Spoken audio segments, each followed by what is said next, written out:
I'm now recording, and we can proceed with the healthcare lecture for our Thanksgiving week.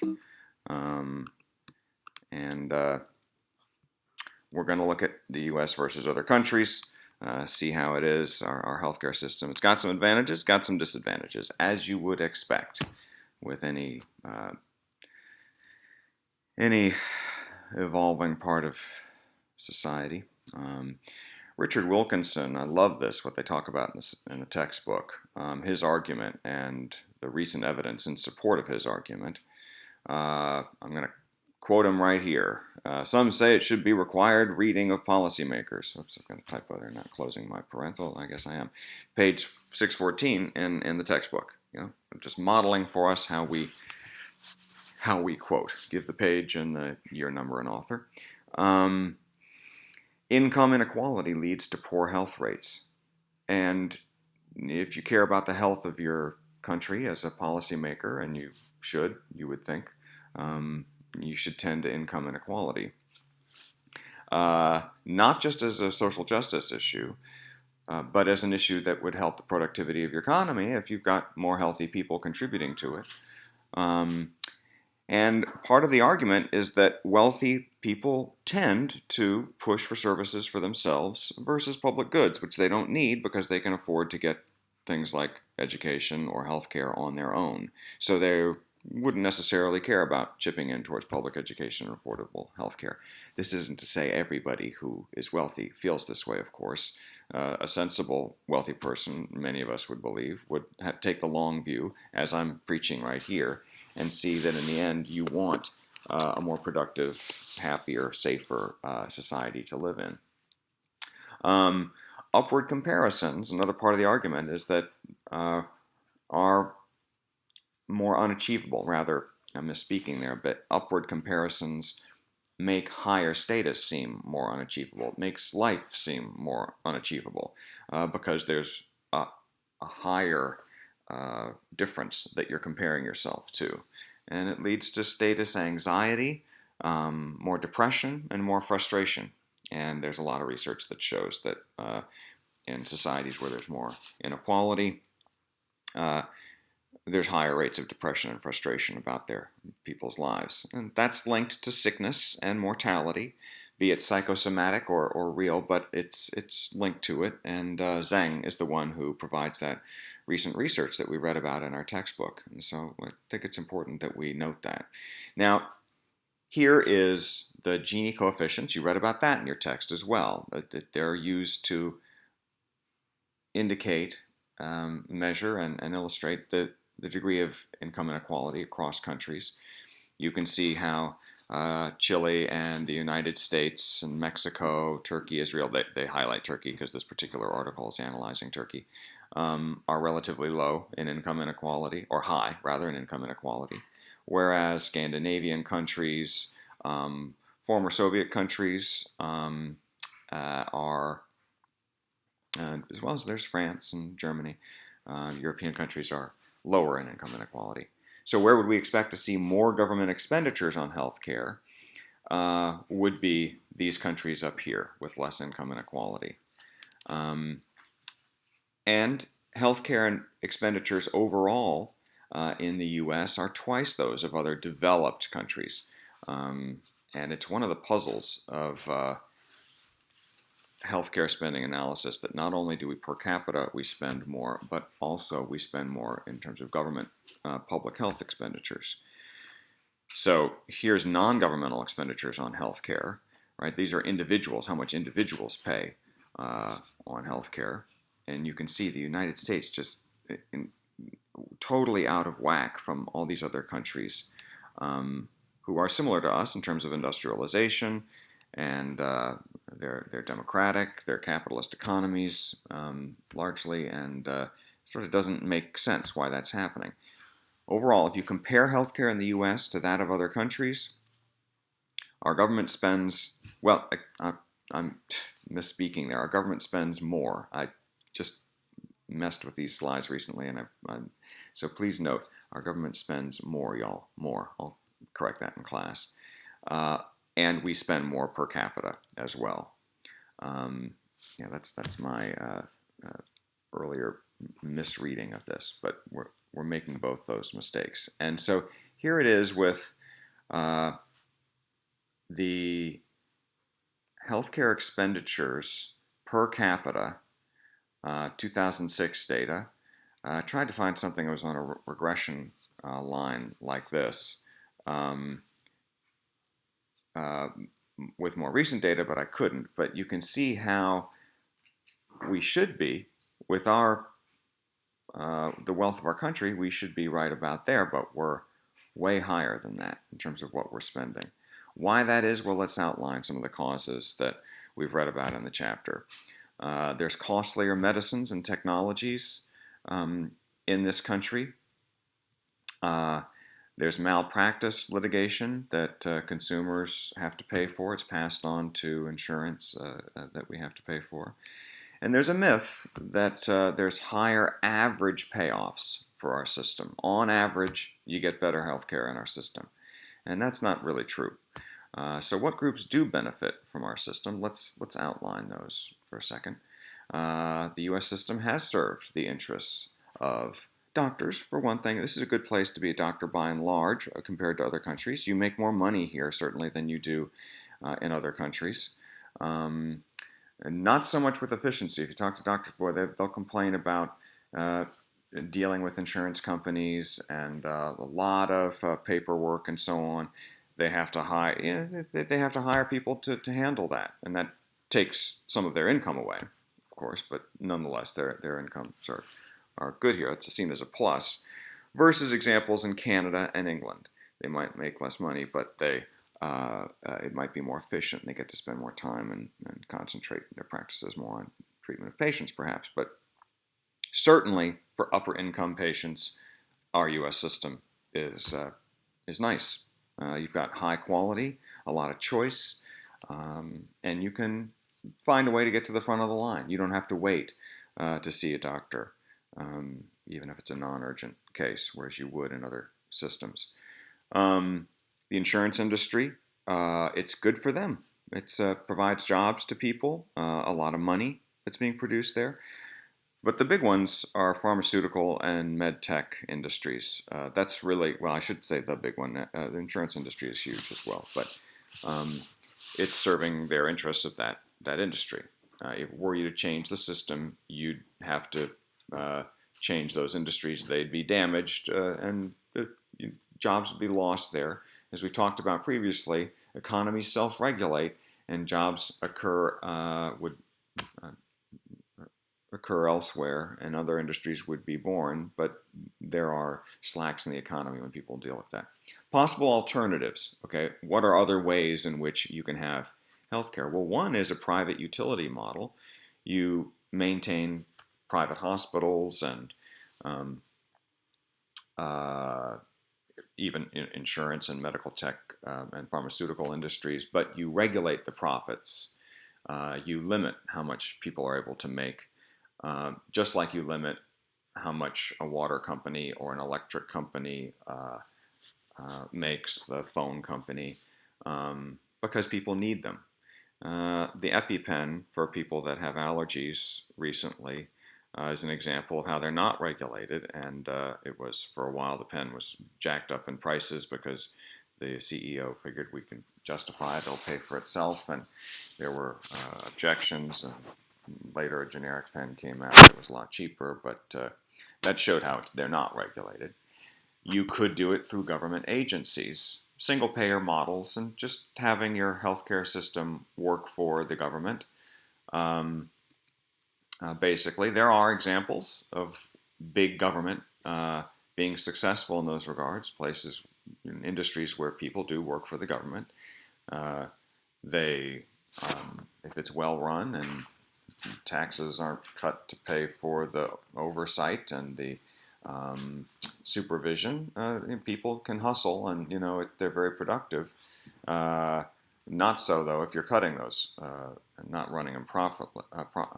But NASA, as an example, we did land on the moon and go to Mars and stuff like that. And our military is effective, and won World War II, all that stuff. Policing, highways. even rural electricity. We wouldn't have electricity in rural areas if it weren't for the government deciding with the Rural Electricity Project back in the early 20th century that we were going to do that. It's a system with weaknesses as well as strengths.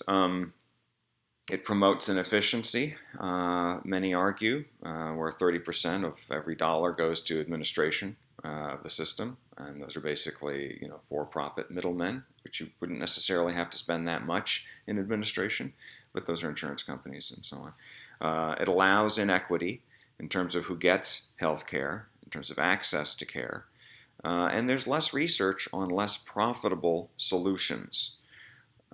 If it's not seen as something, two conditions. So if it's not seen as something that people are going to spend a lot of money on, pharmaceutical companies wouldn't necessarily spend a lot of money researching it. And that's perhaps improper, right? That we spend so much attention on things based on the profit that others are going to make. It allows the misuse of medical technologies where people are paying for it as opposed to using it based on need. And cosmetic surgery is an example of that. Is it really important that we spend money on that kind of thing, time on that kind of thing? Performance-enhancing drugs that's produced through medical technology, but isn't necessarily monitored for prudent use. If you can afford the doctor to the right kind of doctor to prescribe for you, you can get it.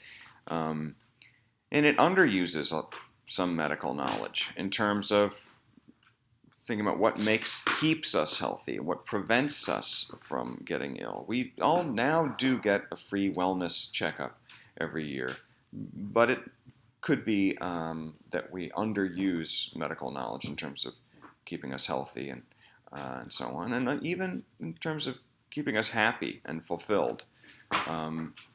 We don't go to the doctor unless we absolutely have to, and therefore we don't go based on these more subtle sort of tweaks that we could benefit from medical research on.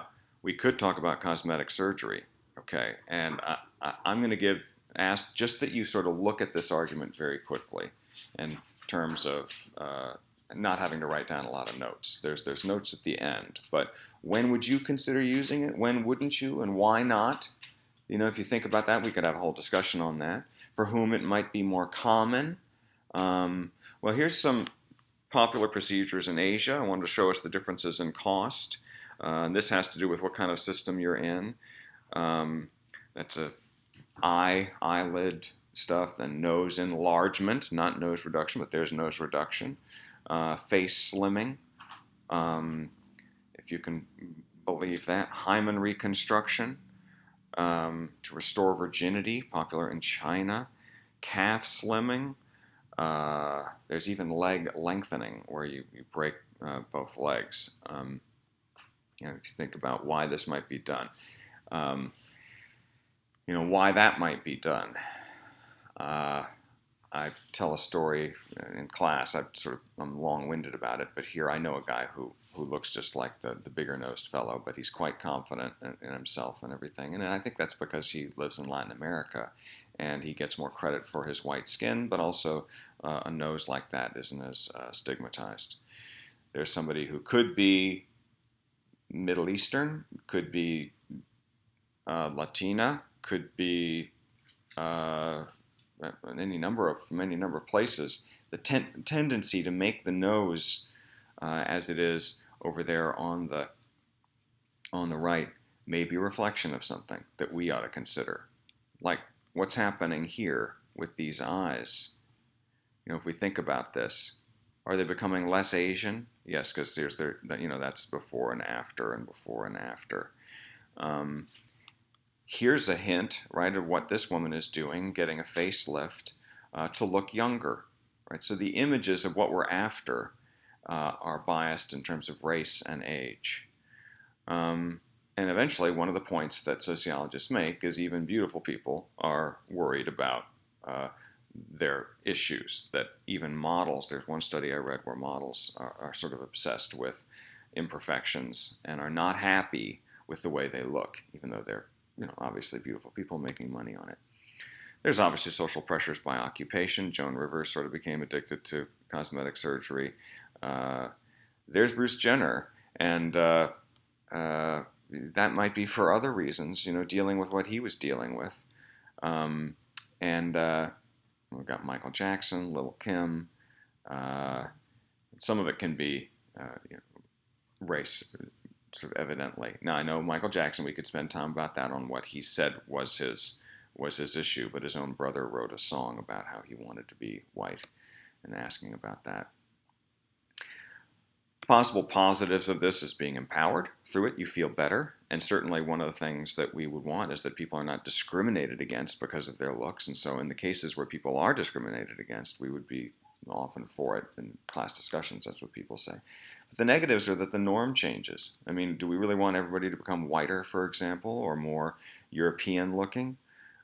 It's also certainly superficial. It doesn't have to do with what the person is, actually. And there's long-term societal consequences to that as we change the norms and increase the need to have those things done. One of the other long-term consequences is that we become more, we tweak our faces to become more symmetrical. There's two principles of aesthetics with social implications. One is that we like what's average, and the other that we like what's familiar. And so we can tweak our faces to have them be more symmetrical and be seen to be like the average more by others. But we might not want to do that when we consider that what we're used to is the face that we look in the mirror and people around us, like family members and so on. And we're taking away from the sort of the target that we grow up with. So what's that mean for you? We've all got different senses of what's average and familiar, and we should maintain that, a lot of people think. One photographer talks about how we're becoming more and more similar, but we're still going to maintain local differences, and he shows sort of the regional averages of faces that exist across the world. But what explains cosmetic surgery's prevalence and what values are encouraging it, what institutions are encouraging it, in what societies would it be most common? That's what I would ask us to think about, how technology is used for money and self and justice. Technologies are used for the pursuit of happiness and social justice in our society, for profit. It's encouraged by a global culture that's increasingly homogeneous by European, American, Western standards. It's individualistic. Democracy and capitalism are part of those institutions that encourage it. But differences still matter. Local factors work against complete homogeneity. You're going to see local differences, even if mass media seems to project the homogeneity. And then you get postmodern differences, how it's locally rational but not universal. Therefore, if it works for you, good. And so we've got an increasing sense of toleration for diversity because we know that universal truths don't really exist, that no one formula fits all. And pragmatism means that you should be able to change your plans and you should be able to be pragmatic about what works for you. And so if you're in an industry where you are assessed on that, maybe you should be able to have it. And new forms are okay. We should tolerate that. And it leads to a sense that there's a plastic self, a changing self that's moldable. And freedom of choice is a right. New technologies are tools for that. And nature can be improved upon. So that's a new rising belief in our culture. Plastic possibility of life. And is it more likely in the U.S. or parts of the U.S.? Well, probably. The contributing factors in U.S. culture for increased plasticity, and these are the things that I would really note, y'all. This is what I would note. There's U.S. structures and institutions, democracy, the freedom of everybody's got their own unique point of view, capitalism, where anyone can market whatever they want, and that includes cosmetic surgeons. Mass media presents certain faces over and over again, but that may be weakening, especially to the degree that with our internet access, we get to uh, sort of fine-tune what we watch, and we can watch who we want to watch more precisely and differently than others before with the many channels and sites we've got. In U.S. culture, consumerism, it's sort of a part of our lives that we are fulfilled and enjoy ourselves by buying things, and that includes our own faces. And so whether it be makeup or clothes, etc., but certainly cosmetic surgery would fall into that. But it's also seen as a freedom of expression, to express yourself as you will. So it may not be good that this is happening, but it is happening more often in U.S. culture as well as other societies, like South Korea in particular has high rates of cosmetic surgery, and I noted that. But the dynamics, South Korea also shares these institutions, and a lot of our culture as well is in common with them. So it can be seen as components of liberal democratic advanced capitalist societies that have that. But it may not be for the best as we create new social norms that we have to spend money to meet. All right, that's it, y'all. Hope you enjoyed that quick tour through some notes.